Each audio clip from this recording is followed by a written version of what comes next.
मोदकं सदा विमुक्तिसाधकं कलाधरावतंसकं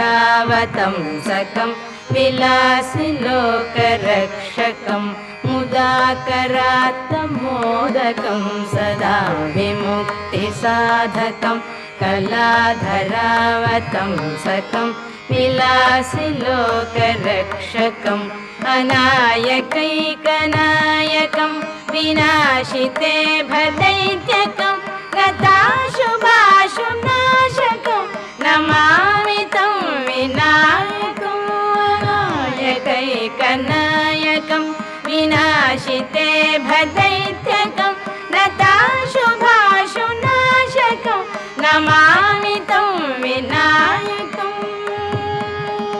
नमामि तं विनायकम् न तेतर